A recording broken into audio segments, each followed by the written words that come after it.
And we are live. All right, gang, welcome back to the soapbox. Time to ride a little bit.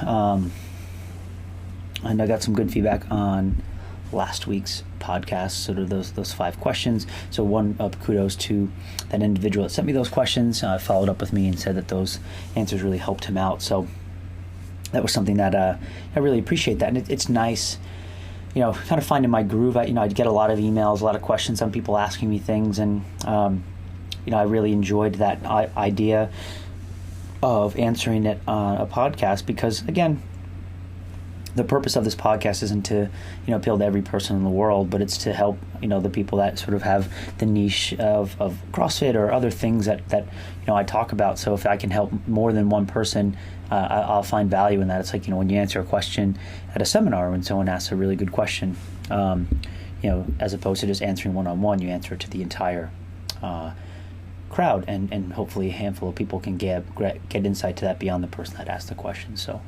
really thought there was some good stuff there. And, I think there's a lot of things about that, those questions. So guys, if you have questions, if you have challenges, I think sometimes people are afraid to challenge whatever. Like, I thought those questions were really, I like it because, if you get those and you give those questions out and someone gets defensive, that's not what you want. You want insight. Those are valid questions. Those are thought processes. If you have concerns, challenges, whatever it might be, bring those to the table. Let's have the conversation. If at all anything, we will have a fun conversation and hopefully learn something in the process. So shoot me an email. I think the note I have there is contactaustinmaliolo@gmail.com.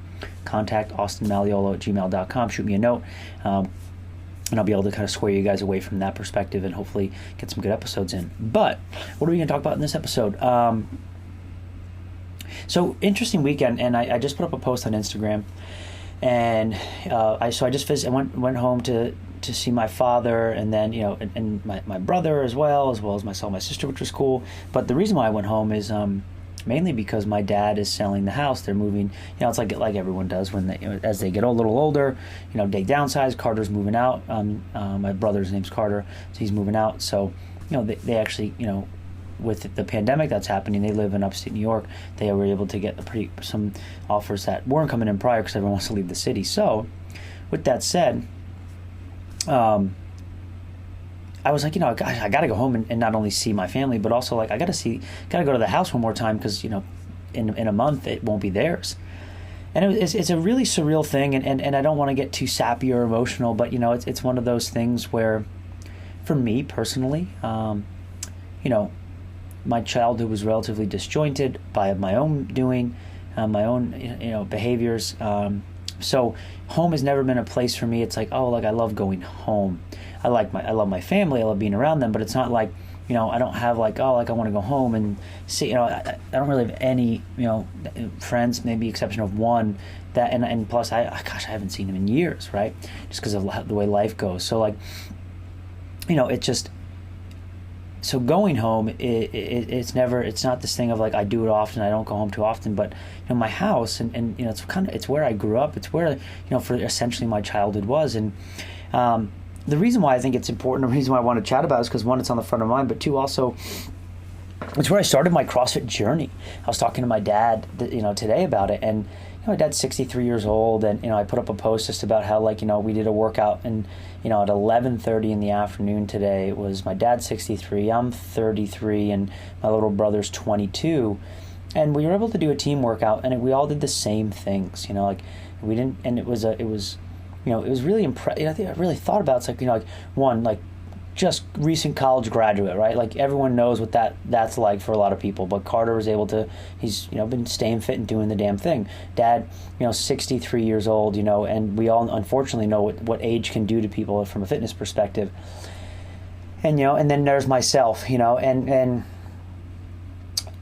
it was just so special to be able to write a workout in with my family. But then also the pull-up bar in the barn, that pull-up bar I built with my dad 12 years ago, and that's how I learned how to do kipping pull-ups, butterfly pull-ups. That's where I trained for the CrossFit Games. I remember I did my first fight combat over there, again throwing wobbles against the barn.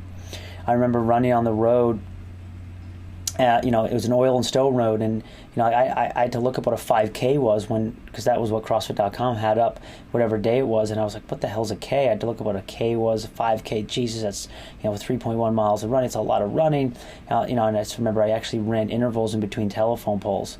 I ran hard and ran slow because I was not used to that type of running, time domain, everything. But that's where my CrossFit journey started, and it made me kind of think a lot about, one, just all the memories that you create at home and those really unique things. And it's easy to take those for granted. I for sure have, it's easy to take the things that we experienced, those moments, because those are in the past, but also most of us have, you move on to like greener pastures or more complex things, whatever it might be. But the simplicity and I don't know, and do we get into this sort of existential philosophical debate of like, how in the moment are you ever to realize that, we are in the simple times, that we're in special times. I don't think you are, and I don't think you're supposed to, but like thinking back of like, I was practicing double unders in the driveway, and I was doing box jumps on the stone wall, and just doing all sorts of things that I was bringing. I remember I was a personal trainer at a gym, and they had like an old barbell in the closet that was bent. I brought it home, and my dad still has it. Doesn't use it as much, but I used that thing because it was a free barbell, and I needed a barbell. They had my first. I did Nate outside of, and I remember this because I used the rings today that were hanging from a tree, and that's I had a set of rings, and then kettlebells. I couldn't get a 70-pound kettlebell. I wanted to swing a 70-pound kettlebell, so they had like one 70-pound dumbbell had broken at the gym, so they had just one dumbbell that was in the closet, so I brought it home, and that was how I swung a kettlebell for years, just two hands on a dumbbell, and it was just really. It was just cool to kind of hash it up, and and so where am I going with this other than like, wow, I had this sort of like walk down memory lane today. I think there's a few things that are important to me to express, and that I feel, and I think that one, why it made me think why I started where I am and what I do, and and I think that we're in a day and age where a lot of people maybe do things for the wrong reasons. So I think, and this might come across a little controversial, but whatever, right? I hear so much talk of the current CrossFit Games athletes. And for whatever it might be, right? There's so much of like this, demands that. And maybe it's the changing of the times. Maybe people are different, but when I first started, and yeah, it's like when I was, when I was a kid, but when, I watched the movie Every Second Counts, because I thought, and I was like, wow, this is awesome. I want to compete.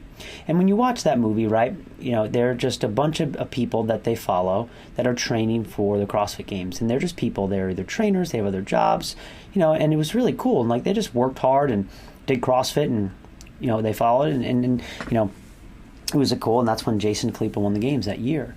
I think, because it was 2008 of what Every Second Counts chronicled. And then I bought they had journals, and behind me here it's it's up there that the 2009 2010 was when I was there. I had the journals for it was like the program, so I highlighted everyone's best times and those types of things, and then I started doing CrossFit, and it was funny because I actually started as a competitor, and then I was like, well, if I want to be better at CrossFit, I should go to my level 1, because that's where they teach CrossFit, and they're the best. And so I started with that. That's when I actually started learning about the methodology from a training perspective, but I went selfishly for myself, and then it dovetailed into. I remember I went to Coach Bergner's Olympic lifting seminar because I needed to learn how to be a better Olympic lifter. And if I just pause right there, I just don't see that many athletes doing, and let me tell you, everyone I knew back then did that. Like, you would go to your level 1 to learn about CrossFit if you wanted to compete. And it wasn't even like, it was just, you would go because you needed to learn, like, and about the sport that you wanted to compete in, about the methodology that you're partaking in to be a competitor. And, and then of course, like, as you go through, it's like, I committed to competing in 2009 for 2010 because I wanted to. It was my goal. And it was that simple. I wanted to do something, so I set the goal and I worked as hard as I could to do it. And then, as time went on across the decade of competing, what changed was there became an opportunity for people to peer in on what you were doing. But it never changed, why we were doing things, why I was doing things.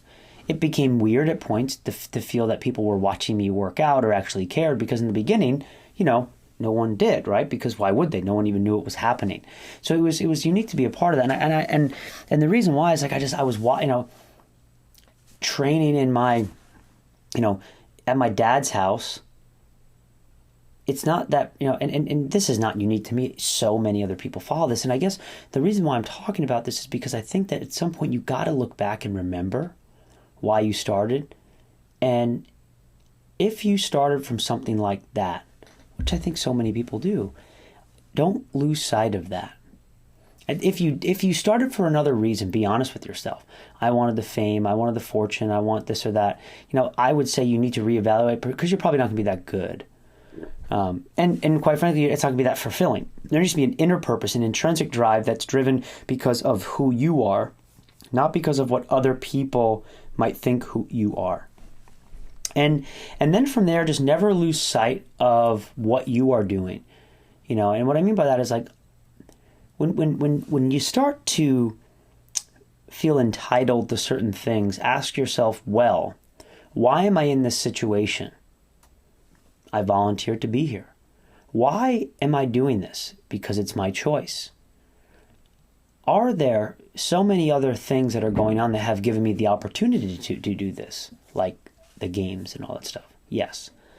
And I think that, it's certainly in this day and age, it's very easy to lose sight of all of those things and then be consumed with what you want, what you think is the most important.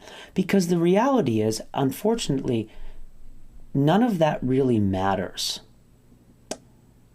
And maybe it goes against contrary of popular current belief, but it's like, I really just don't think what everyone thinks matters. What I mean, let's just pause right there. Imagine if someone took that out of context and just like, Austin doesn't think what anyone thinks matters, right? Like, it just made me think of how media can be. But then you think about this, like, what I mean by that is, what matters is who you are and what you do and how you treat others.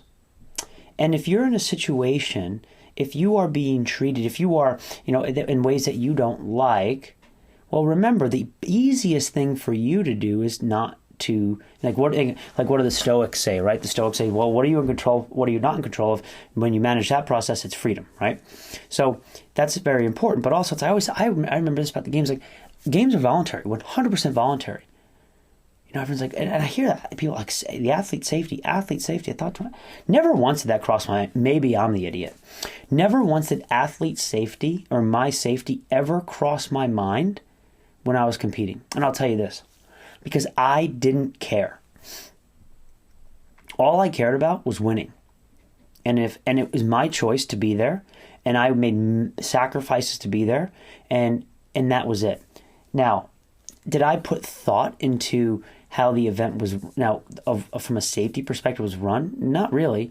2010, there were no mats under the rig, right? And imagine, like, now people are like, and it's funny because I think sometimes people forget, like, okay, and how young is the sport as well? Like, everything, how young were all of us? Like, people look back and they're so entitled. They're like, oh, that's ridiculous, or so unsafe. Or like, well, they learned, and for whatever reason, they didn't have it that year, but they put on next year. Like, think about all the things, all the massive mistakes you have made but you've hopefully learned from, and then, and grown, and, the sport will grow equally. Just look at any other sports league, right? Like, and look at we are literally in the infancy of it as well. Look at any other sports league 50, 100 years ago. It's like, it's things have changed.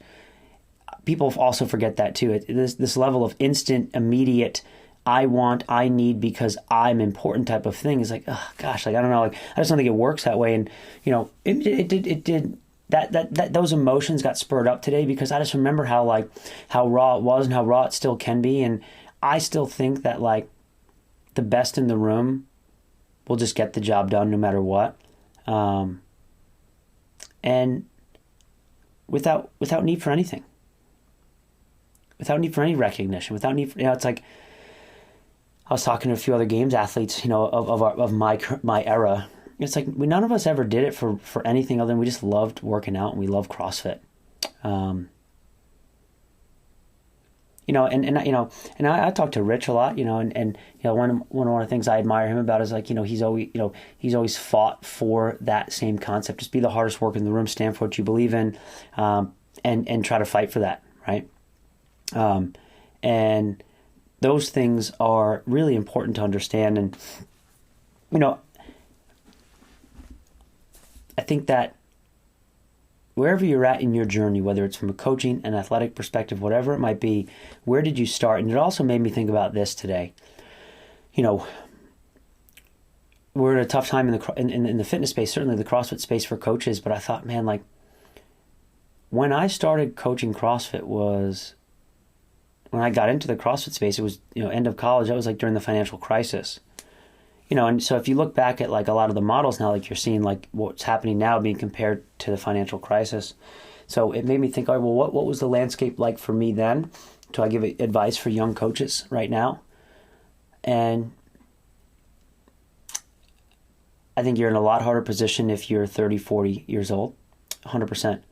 But let me talk to the 21, 20-year-olds that want to coach, because that's where I was in a similar economic and perspective, not social perspective, but economic perspective, as similar as we can see within this current time. Right? It's time to work. Right? There's going to be a lot of jobs out there to coach, not a lot of full-time jobs. Not be a lot of like, hey, give me $50,000 a salary, benefits, 401k, and and 2 weeks of paid vacation. No, like you're not going to get that, but there's going to be classes to coach. So just show up at the doorstep and make yourself ready and willing, and it will happen.